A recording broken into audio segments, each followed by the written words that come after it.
Assalamualaikum warahmatullahi taala wabarakatuh. Memahami new normal ataupun kebiasaan baru menuntut kita punya ciri-ciri untuk menanganinya ataupun ciri-ciri untuk kita menempuhnya dengan kejayaan. Ada 3 ciri sebenarnya yang diperlukan untuk kita melalui new normal ini ataupun keadaan kebiasaan baru ini. Pertama, iaitu kita tunduk kepada satu realiti bahawa mana-mana negara dunia tidak mungkin dapat menangani dan menghadapi apa yang telah mereka lalui daripada COVID-19 ini secara bersendirian. Maknanya dunia yang cuba menutup ranah politik mereka atas alasan-alasan yang berbagai, termasuk United States, polisi Donald Trump yang lebih melihat America First, hari ini tersentak dengan kehadiran pandemik global COVID-19. Apabila keadaan tertutup mereka itu mendesak supaya mereka melihat tentang betapa rapuhnya negara-negara yang cuba menyelesaikan masalahnya secara tersendiri. Inilah cabarannya. Era post-COVID akan menyaksikan, walaupun negara-negara dunia akan cuba melalui fasa pemulihan dengan melihat kepentingan politik domestik mereka, tetapi realitinya ialah kita akan melalui satu kebiasaan baru bahawa keperluan dunia untuk lebih bersolidariti bersama dalam menyelesaikan pandemik atau ancaman masa depan tidak terelak dan mereka tidak boleh bersendirian.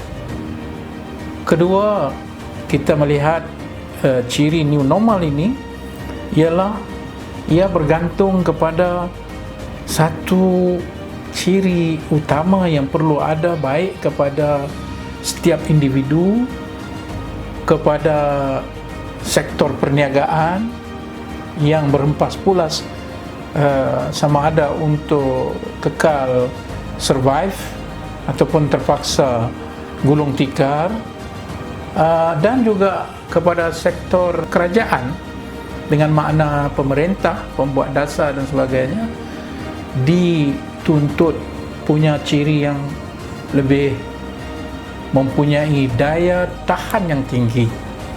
Kegagalan mereka punya daya tahan yang tinggi dengan lebih bersikap proaktif serta melihat new normal ini sebagai satu peluang, dan mereka terpaksa melihat apa saja realiti yang ada ini dengan dada yang terbuka.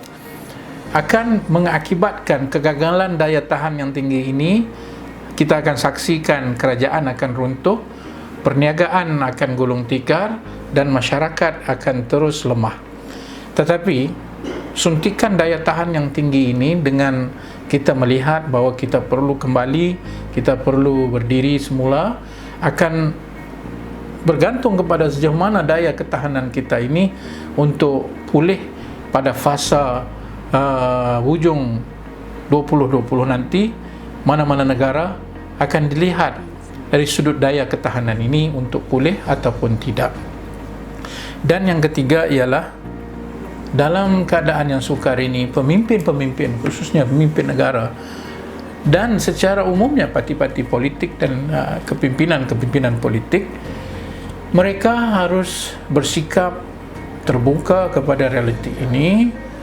Di sebalik kita menangani apa sahaja pergelutan persaingan politik dan sebagainya, kita jangan lupa bahawa post COVID ini, iaitu new normal ini, menuntut kepada pemimpin-pemimpin punya pemikiran penyelesaian masalah secara berlapis-lapis, bukan hanya satu lapis. Sistem thinking proses atau proses berfikir pemimpin-pemimpin harus mengambil kira semua risiko-risiko sebelum ia membuat apa-apa keputusan. Ini sangat penting bagi melahirkan satu merit kepimpinan yang punya cara berfikir berlapis-lapis, yang dengannya mampu untuk menangani era new normal ini. Kita memerlukan 3 ciri ini untuk kita survive era pasca COVID-19, supaya kita bersiap sedia melalui cabaran-cabaran ini. Wassalamualaikum warahmatullahi wabarakatuh.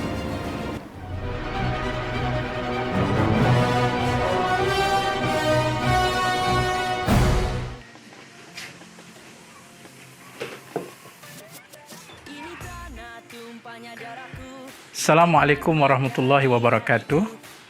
Pada saat yang kritikal ini, kita hanya perlu untuk mengikuti arahan yang mudah, yaitu duduk di rumah dan kalau perlu keluar hanya untuk perkara-perkara yang asas. Sama-samalah kita amalkan sepanjang PKP ini.